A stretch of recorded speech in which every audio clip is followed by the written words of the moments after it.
Video में पढ़ेंगे कक्षा 9 का चैप्टर 2।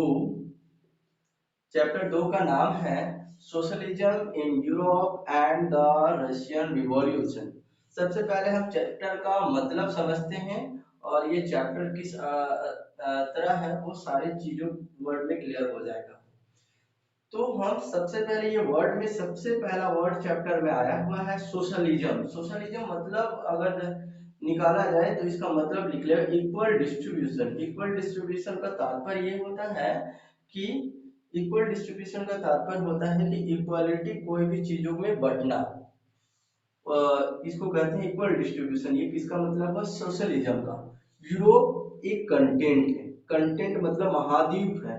मतलब कहां पर इक्वल डिस्ट्रीब्यूशन की बात ये चैप्टर करेगा? यूरोप में। Socialism in Europe. अब दूसरा यहाँ एंड द रशियन रिवॉल्यूशन, और दूसरा हम टॉपिक पढ़ेंगे रशियन रिवॉल्यूशन पर। रशियन रशियन किसको कहते हैं? जो बिलोंग टू रशिया, जो जो रशिया से बिलोंग करता है, मतलब जो रशिया के रहने वाले लोगों को कहते हैं रशियन। उसी को इंग्लिश में हम लिखे हुए यहाँ वर्ड लिखे हैं बिलोंग टू रशिया। दूसरा है रिवॉल्यूशन। रिवॉल्यूशन का मतलब होता है ऐसा लड़ाई जो लोगों द्वारा लड़ा जाए जिससे पूरा का पूरा कंप्लीटली चेंज हो जाए, वो पूरे देश में पूरा बदलाव आ जाए। उस तरह की लड़ाई को हम लोग कहते हैं रिवॉल्यूशन। मतलब सिंपल ये वर्ड में हम समझ सकते हैं जो पूरे बदलाव के लिए लड़ाई हो, पूरे देश में बदलाव के लिए लड़ाई हो, उसी को हम लोग ये वर्ड कहेंगे रिवॉल्यूशन।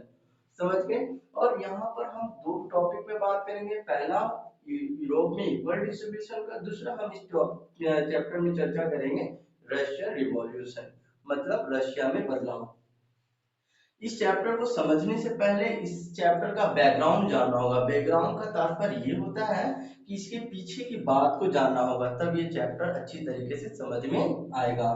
फ्रेंच रिवॉल्यूशन, ये चैप्टर का बैकग्राउंड मुख्यतः फ्रेंच रिवॉल्यूशन पर आधारित है।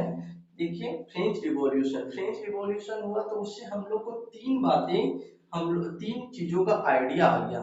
आइडिया आ गया तीन चीजों का। पहला आइडिया आया था लिबर्टी का। लिबर्टी मतलब होता है स्वतंत्रता, फ्रीडम। और दूसरा आइडिया आया इक्वालिटी का। इक्वालिटी का मतलब होता है समानता, सभी को समान समझना। और तीसरा आइडिया आया डेमोक्रेटिक राइट। डेमोक्रेटिक राइट का मतलब होता है लोकतंत्र। मतलब देश में ऐसा सरकार बने जो लोगों द्वारा चुना गया हो, उसी को चुना जा को कहते हैं डेमोक्रेटिक।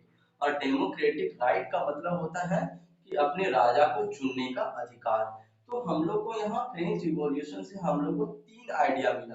पहला लिबर्टी, दूसरा इक्वालिटी, तीसरा डेमोक्रेटिक राइट।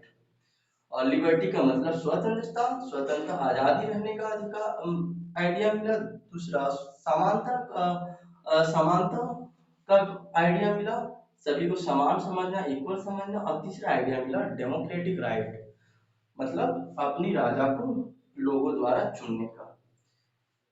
जिससे क्या हुआ, ये तीन आइडिया फ्रेंच रिवॉल्यूशन के कारण यूरोप में, यहाँ ये समझना होगा कि फ्रेंच जो है यूरोप में है। फ्रेंच एक देश है जो कहाँ पर है? यूरोप में। अब ये जो आइडिया फ्रेंच रिवॉल्यूशन से मिला, इससे पूरे यूरोप में सभी लोगों का विचार आया कि हमारे समाज में क्या आना चाहिए, बदलाव आना चाहिए। क्योंकि पहले जो यूरोप में लोग राज करते थे वो राजा राज करते थे, कोई भी। और वो राजा ऐसा होते थे, निर्दोष होते थे, मतलब उस पर कोई अंकुश नहीं लगा सकता था। एक राजा पूरे देश में करते थे। और तो ये जो चीज फ्रेंच रिवॉल्यूशन से मिला, तो जिससे हमारे समाज में क्या विचार आया? बदलाव। ये जो आइडिया से हर लोग समझने लगे कि अब हमारे देश में क्या होना चाहिए? बदलाव आना चाहिए। तो ये पॉसिबिलिटी हो गया, मतलब संभावना अब बन गया कि हमारे समाज में क्या होना चाहिए? बदलाव आना चाहिए। तो यहाँ पर जो ये आइडिया के कारण लोग में तीन प्रकार के लोग उत्पन्न हुए। मतलब तीन प्रकार के लोग, तीन तरह के लोग तो हुए जिनका सोच अलग अलग था। पहला था कंजर्वेटिव, दूसरा था लिबरल्स, तीसरे प्रकार के लोग थे रेडिकल्स। यानी तीन प्रकार के लोगों का सोच था। तीन तरह के लोग, कंजर्वेटिव, लिबरल्स, रेडिकल्स। जो कंजर्वेटिव थे वो रॉयल फैमिली का तात्पर्य ये होता है राजघराना के लोग। मतलब ये कंजर्वेटिव जो थे वो अक्सर रॉयल फैमिली यानी राजघराने के लोग थे। ये लोग कोई भी बदलाव हम अपने देश में नहीं चाहते थे कि हमारे जो देश में कोई भी बदलाव आए। और अगर थोड़ा बहुत अगर चेंज हो सकता है, लेकिन पूरा तरह से बदलाव कुछ भी नहीं चाहते थे। कौन? रॉयल फैमिली जो थे कंजर्वेटिव।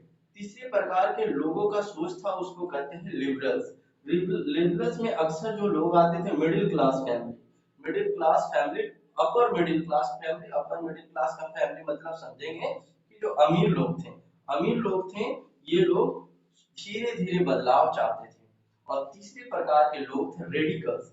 रेडिकल्स जो लोग थे वो अक्सर लोअर क्लास फैमिली थे, यानी गरीब लोग थे।